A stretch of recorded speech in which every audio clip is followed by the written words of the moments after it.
Hi, everyone. This is Amy Major with Spirit Rescue Talk again.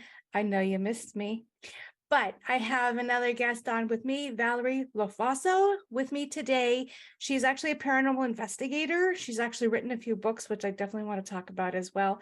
She is from the state I'm in, the wonderful New Hampshire. So I think we have a lot to talk about here. Valerie, hi, how are you doing? Hi, Amy. I'm doing great. Thank you so much for having me. Oh, you're so very welcome. And I said, we were having some issues with the sound. I kept saying, this is how we deal with it when we talk about ghosts or spirits or any paranormal activity.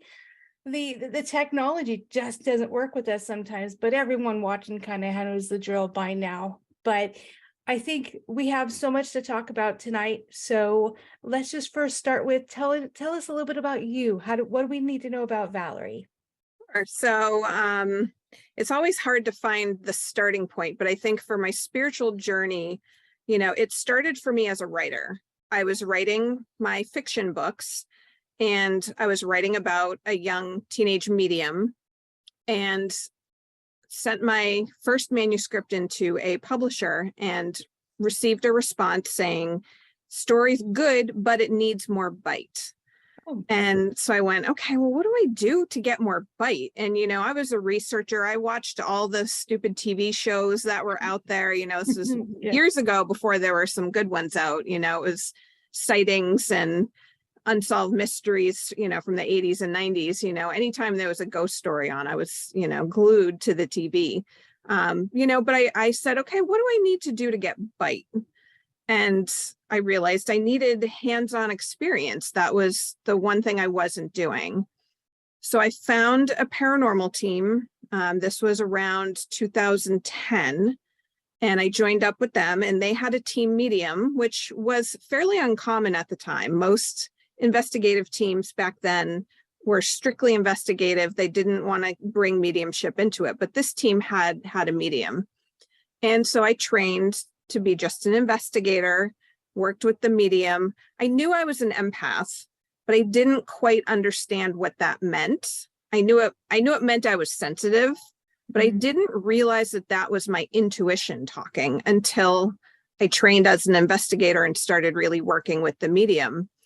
And I had experiences on investigations. So I started really looking more into intuition as it relates to being an empath.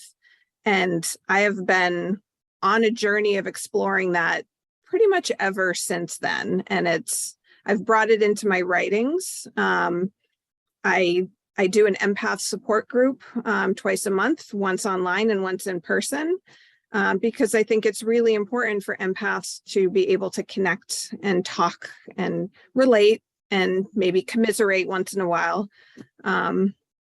But to really just know that we're not alone out there. Well, I know a lot of people watching, some know what an empath is. For those that don't, can you explain in your definition what an empath is? Yeah, so my definition would be that an empath is a person who is extremely sensitive to the energies of the world. So that could be energy of living people, dead people, animals, plants, land, pretty much anything on this planet that has energy, which is just about everything. So empaths feel that energy, take on that energy, and are affected by it in lots of different ways. Now, is there a difference between being an empath and having clairsentient ability, which is the ability to sense and feel through their clair abilities? Because I know there's a little bit of a difference with that. Yeah, I do. Oh, I do believe that Spirits are messing with the technology again. they are. I do believe that there is a difference, because I have known some people that are very clairsentient and they feel the feelings of the people that they're doing readings for, or that sort of thing, but they don't take on the energy of that person. It doesn't affect them. It doesn't drag them down. It's not something that they have to work with and manage. It's just something that they utilize to be able to communicate a message to that person. But empaths tend to really take on the energy in a very different way. No, it's great that you run a support group, because I know a lot of people that are empaths, and one of the hardest things they say, or what they have to endure, is not knowing whether it's their energy or another energy that they're absorbing or feeling or sensing at the moment. Can you give any type of tips or tricks for people to know whether it's their energy or energy they're just reading? Yeah, absolutely. The first thing I always talk to the people in my groups about is ground, clear, and protect. So you use visualization to ground yourself to the earth, to clear yourself of any energy that you don't need, and then to protect yourself with some sort of energetic barrier. So that's part one. And then from there, you can start asking your intuition questions, such as, is this mine or is this somebody else's? And if you have good intuitive skills already, it can be fairly easy, but you can use a pendulum. You can, use all different techniques to ask these questions depending on where you are. But learning to trust your intuition. And a lot of times, when you really stop and think about it, you go, oh, wait a minute, this feeling came out of the blue and it shouldn't be mine. So maybe it's not mine. Driving down the road, if all of a sudden you're road raging when you were, 5 seconds ago, happy as a clam and singing along to the radio, well, it may be somebody in a car nearby affecting you. So, Let's hope. There's a lot of people with aggressive driving out there. It's just because you're an empath. That's all it is. Yeah. So, but I think that ground, clear, and protect is honestly something that everybody needs, just not just absolutely, empaths. absolutely. And being able to understand that we're natural absorbers of energy. We're constantly exchanging energy with each other, and many people don't realize their auric fields get overstimulated. And through that, the auric field can become weak, allowing for more energy to merge in with theirs, and it can suppress or enhance certain emotional states of being. And quite often, a lot of these people are so frantic going, I don't understand why I feel so drained all the time, why I'm anxious all the time, or I'm frustrated all the time. But if you give them those techniques and say, well, have you cleared yourself? And most of the time, people don't think of that. Are there any real quick clearing tips that you can give people so they could maybe fit this into their daily routine? I always say that it's great to do it. Like if you hit the snooze button in the morning, if that's your habit, do it as you lay there between the next, alarm bell. If that doesn't work, do it when you're in the shower. That's a great clearing technique. Ground yourself, imagine roots growing out of your feet, through the tub into the ground. Imagine the water cleansing you of any energy you may have picked up that you don't need. And then, picture the energetic barrier. Sometimes when I just don't even have the energy for visualization, I will just repeat over and over again in my mind, ground, clear, and protect, ground, clear, and protect, ground, clear, and protect, and trust that is the intention of that is enough to get me what I need. And it does seem to work. It does work. Just, I think, thinking of it, being mindful about it, is something people need. And I gotta say, great Epsom salt bath. That's some good stuff too. Get some bubbles in there. Yeah. You get to relax. Yeah, I can't. Lavender oil. You have to with that. Yeah. Now, you said you've done a few things with some paranormal teams. Do you want to tell us any stories or anything interesting that happened? Sure. One of the stories I love to tell is probably one of the most educational and validating experiences for me as a medium and as an empath. And it was a couple years into working with the team I used to work with, which they're called KRI. I was training with the medium. We were investigating this enormous house out in Western Massachusetts. And it was a rental property, but it was empty except for the caretaker. The caretaker had mentioned that he has 2 Rottweilers, and one of them went down into the basement with him when he was doing laundry one time, and it got backed into the corner by something he couldn't see, and the dog was cowering, and he could not get the dog out of the basement. He had to pick the dog up, like this 90-pound Rottweiler, and carry it upstairs to get it out of the basement. It was terrified of something. So I went down into the basement with the medium, and I was recording her while she did her thing and kind of observing her and trying to ask non-leading questions whenever it was necessary. So she's a medium that sees spirits very clearly. She can tell you what they look like. She can talk with them.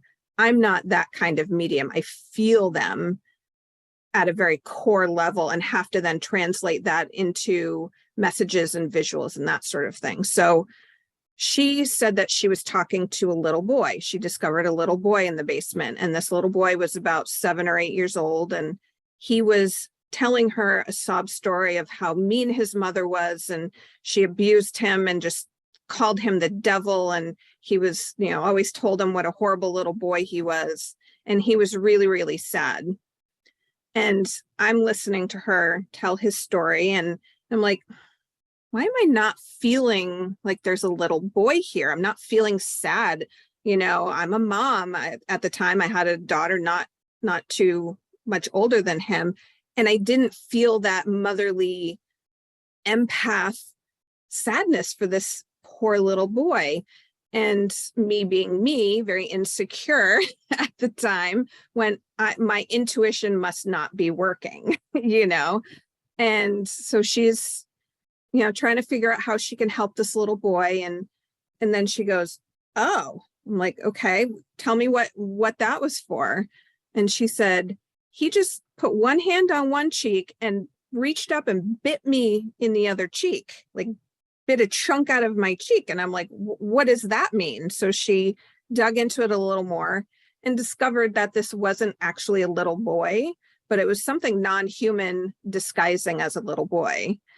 And I went, oh, well, now I know why I wasn't feeling this sad little boy, because that's not what it was. But I didn't know to ask the questions around what may have been there instead.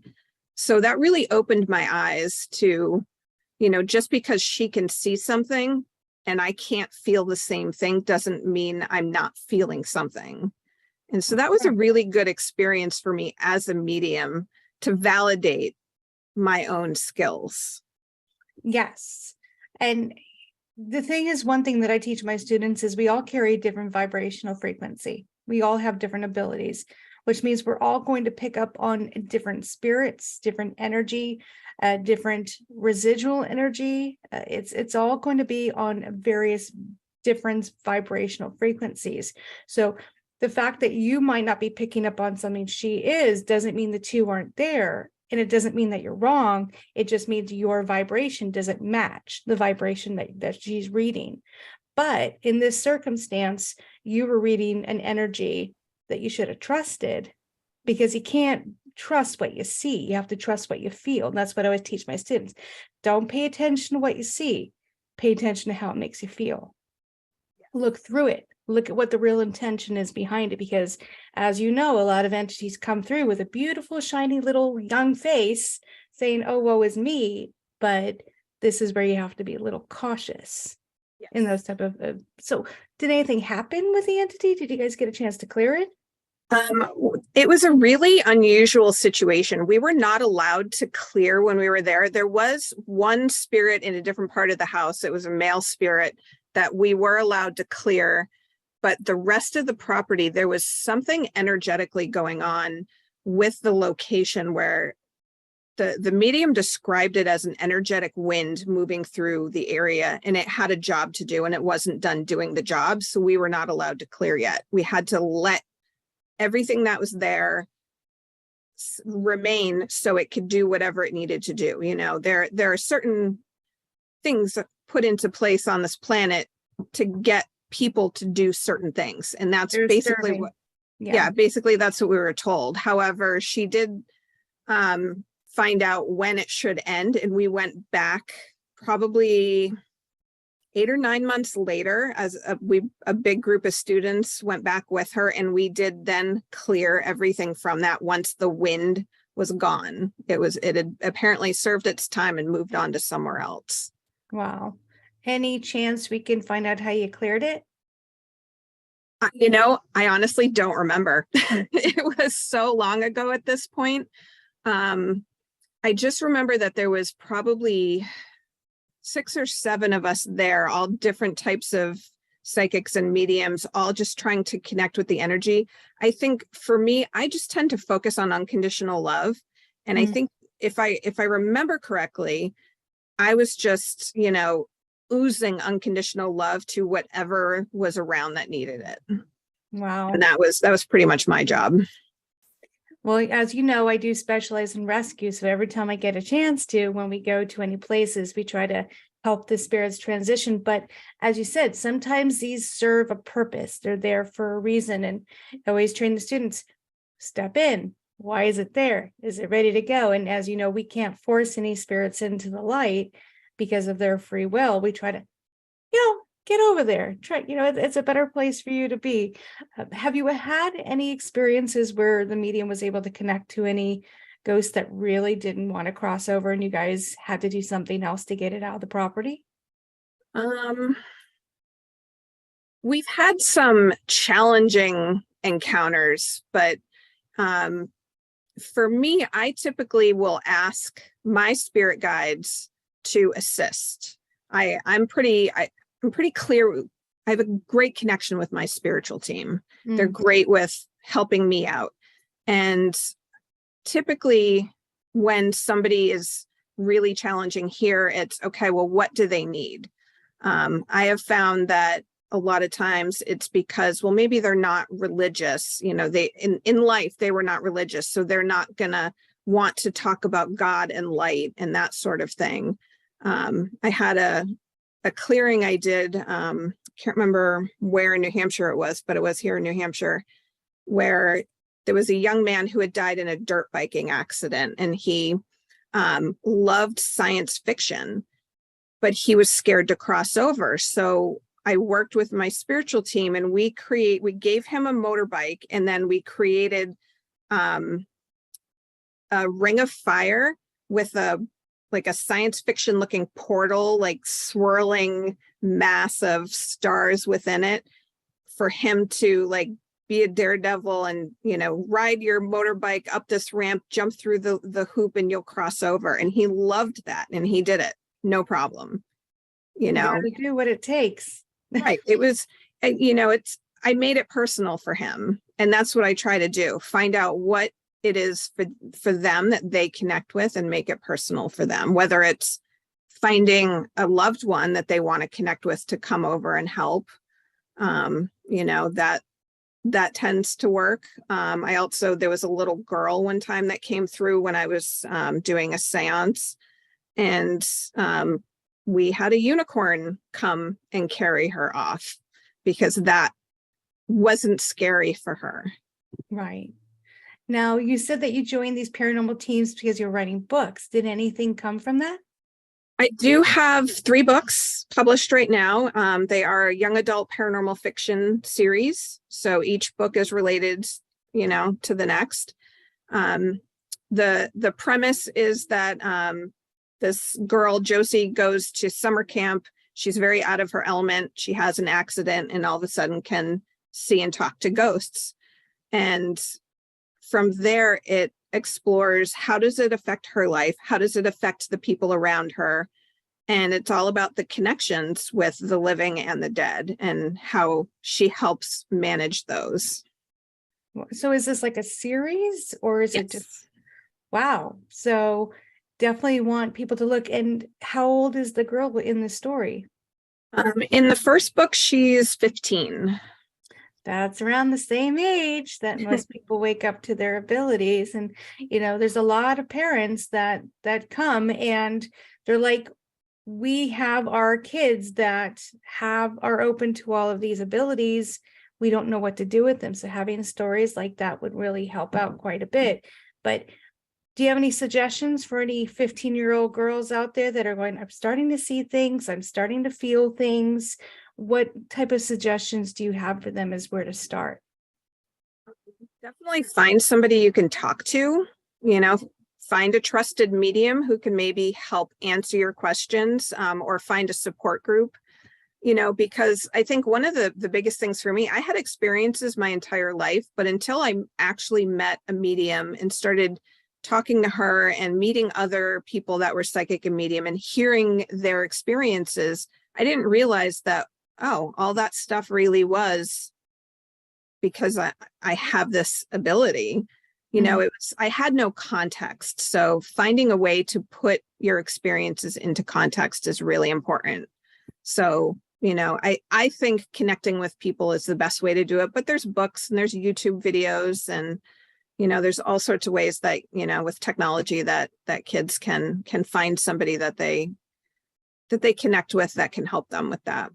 Hopefully finding a trusting source, because as you say, there's a lot of resources out there. Not everyone's trusting and not everyone is legit and provides real proper training. They kind of sometimes hinder some of the training depending on the YouTube videos and the people that you watch. But I think spirit will lead us to the people that we're supposed to train with, who we're supposed to be with. We feel them out according to, just listening to them and getting a feel for their energy and if they're the right fit for you, because there's a lot of teachers out there. And of course, there's a lot of TikTokers and YouTubers and everyone kind of leading people astray with a lot of their own personal information that may or may not fit for everyone. But I do think in the day of technology, we have to be mindful, especially with our teenagers, about what they're watching and what they're sensing. And because I'm actually writing an article right now about the dangers of watching paranormal shows and watching paranormal activity on television because of the energy exchange. We were talking about energy before, and how just walking into a space and being an empath and being able to sense and feel that energy. A lot of people are empaths and mediums and intuitives that are watching these shows and they don't realize it. They're watching it. Next thing they know, they're getting attacked or they're getting attachments or they're feeling a lot of the emotional connection of that spirit. And they don't know why. And they don't realize there's hidden dangers of that energy exchange and absorbing the negative energy that's coming off of these shows. So again, just watching videos with caution, having a little bit of a shield. I'm sure you have a shielding technique. Is there anything that advice you can give them as far as shielding? For my shield, I use my heart space and I put out the energy that only things with my, only energy with my highest good will come into my energy field. That has been my shield that I use personally. I use it on my house. I use it on my car. I use it on everything. And I think that's the most effective. I think we can't judge what's coming near us. And I think one of the hardest lessons to learn for me was that negative doesn't mean it's not something I need to experience.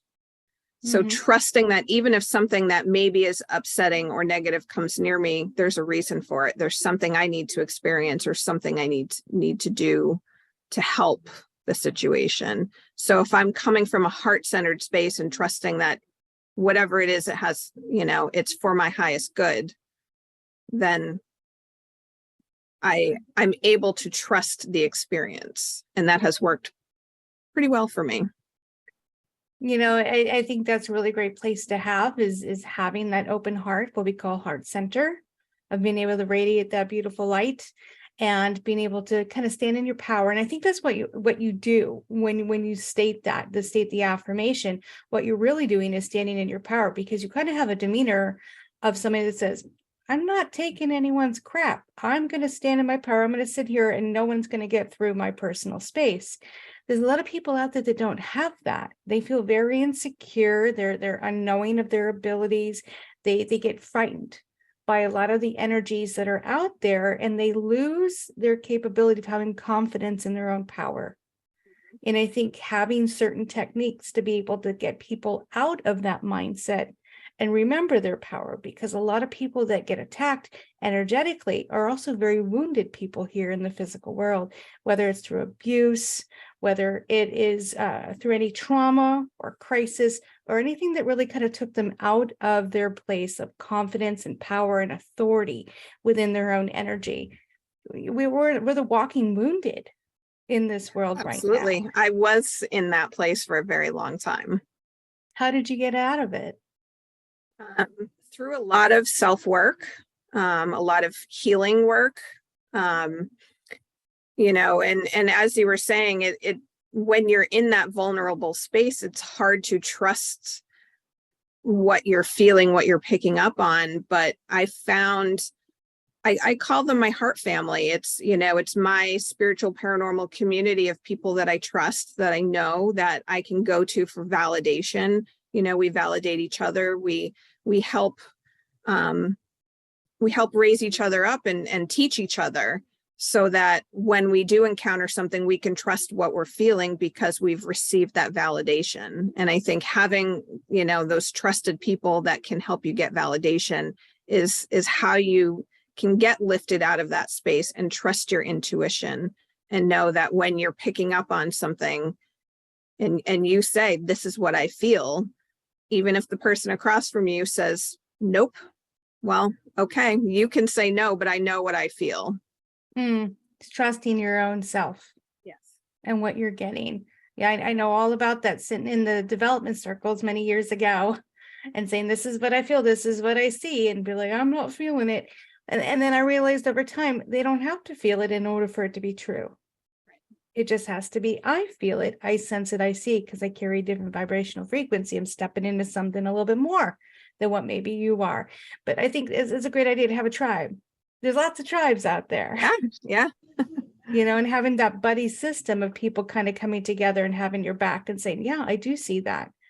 Having that validation, having that confirmation from your peers gives you that boost of confidence in your abilities. We shouldn't need it, but we do. And through that tribe and that comrade connection with everybody, I think it accelerates our ability to be able to understand the true identity of our psychic ability. Being psychic isn't so in the dark, in a corner behind a curtain anymore, like the Wizard of Oz. It isn't something where you're sitting there with a crystal ball. This is something that almost everybody has, but whether they want to develop it or not is really up to them. I think we're moving towards a future where everybody starts developing their empathic abilities, their psychic abilities, their clairvoyant abilities. We're not going to be able to hide anything from anyone. Right. I would agree with that wholeheartedly, that we are definitely on a shift in that direction. The investigative team that I worked with, we had a center we started out in Greenland and then moved to Stratham in 2011 through 2019, where we did classes, lectures, and discussion and support groups in every fringe subject: paranormal, crypto, UFOs, spirituality. We had everything going on there. And I saw the shift in attendees over the years and how many seekers we had, that were coming through the door because, well, something happened and I need to find answers, and they wanted to find answers and they knew they couldn't find it in the traditional ways. So they would come to us. And it definitely, it was heartening to see that. It's wonderful to see all of that. Now, I know you said you're working with the paranormal teams. Do you guys see or experience or research anything other than earthbound spirits? There's a lot of I definitely feel everything. I encounter, what's considered elementals and that sort of thing, the earth-based protective spirits. I encounter those. I encounter ETs. I have encountered something that I would consider demonic. But again, it had a purpose where it was. It was in a place where there was, it was a cemetery, and it was in a not so great part of town, in this town in New England, and there was train tracks behind it. And apparently a lot of drug trafficking went through this cemetery, and this demon was there feeding on that energy. So I was able to connect with this entity that was feeding on this, horrible situation. But the energy didn't affect me because I wasn't participating in what it was there for. So I Mhm. could have a conversation with it without any negative effects on me. Right, because it wasn't looking for you. Right. Yeah, and a lot of people get very confused by that because demonic entities have to be invited in through a vibrational shift, a comfortable environment, and trauma, tragedy, sorrow, pain, suffering, all of these things are open doors for demonic entities to step in and just kind of feed off of that energy. I do a lot of attachment removal, a lot of people call it exorcisms with individuals, and sometimes they didn't invite it in. Sometimes they were just in the wrong place at the right time, and something they just pick up because they have those psychic abilities. So it's really getting people to understand, like you said, being an empath, understand your energy, know if this is you or not you when it comes to that exchange. But you talked a little bit about ETs. Can you tell us a little bit about what you experienced with that? Yeah. That's one of the things where having conversations around it really opened my eyes, because I had an experience in Derry when I was 4 with my father. And for most of my life, I thought it was a dream. But clearly remembering a dream from when you're 4 years old, until you're an adult with your own kid seems a little unusual. So I joined, this investigative team, and we opened the center. And one of the events that we had at the center was called Social Saucers. And it was for people to come in and just talk about anything UFO, ET related. And I was there to support the guy that was hosting it. I wasn't, overly interested in the subject. But then as I listened to people talk who had personal experiences, I started to hear things that I'm like, that reminds me of my dream. Well, that reminds me of my dream, and just started really hearing a lot of things that coincided with what I had experienced. And then a researcher came in talking about hotspots in New Hampshire, and one of them was in Derry. And I went, oh God, okay. And so, like I said, my experience was with my father, and my father passed away in 1997, before I knew I was an empath, before I knew how to use my intuition. But once I learned how to use my intuition, I started trying to connect with him. And once I was confident in my intuition and what information I was receiving from him, I asked him about that situation. I said, I was thinking it was a dream, but now I'm thinking it may not have been a dream, because there's all these pieces that are lining up. I'm like, can you tell me about that? And he refused to talk to me about it. Really? And that was as good as saying it was not a dream, because, as my father, he was being protective. And if it was a dream, he'd have no reason to be protective. Right. So that spoke volumes. Him not saying anything spoke volumes. I got to ask, is it personal, or can you describe your dream for us? It's a little personal, but I can talk about it a little bit. I actually, I've been a part of the Exeter UFO Festival for many years, and I did talk a little bit about it in my lecture last year. So the most vivid part of the dream that I remember is driving south on Route 28 towards the Wyndham line. Mm-hmm. And there's, I think we had gone over Ryan, or we're heading towards Ryan's Hill, and there was a green glowing light on the other side of the hill. And at 4 years old, I knew there's no traffic lights over there. There's no reason there should be a green glow. But I wasn't afraid, but my father was afraid. I sensed his fear, and he had me hide behind his seat in the car. Like I was on the floor, crouched behind his seat, because he was afraid of what was up ahead. Mm. And that was all I remembered for a very, very long time. Wow. And yeah, and it was very interesting. So when the time was right, I did do a hypnotic regression to find out more about it, and I was able to get answers. We did encounter a craft. It was not a traditional craft like most people encounter. I do believe that it was meant for me and my father, because I'm fairly certain he was an empath as well, but never knew it because he didn't know what the term was. in life. But I think it was brought there for us to experience what we needed to experience to at least put me on a path that I needed to be on. And I think it was to connect with other empaths and to bring empathy to the world. Definitely. I watched a show on, I think, Netflix about those that were highly sensitive. They would call them highly sensitive people. And they didn't understand that everything was so intense for them. Their emotions were intense. How they felt about everything was intense. And they're now starting to classify them as just being overly sensitive people from the beginning of birth till however they were tested for it. Do you think maybe that's just an ultra form of sensitivity through it being an empath? It could be. I mean, I believe that being an empath is something that's on a soul level. So I believe I was born into this life as an empath, and probably any other life that, I live from the soul, I think would experience life as an empath as well.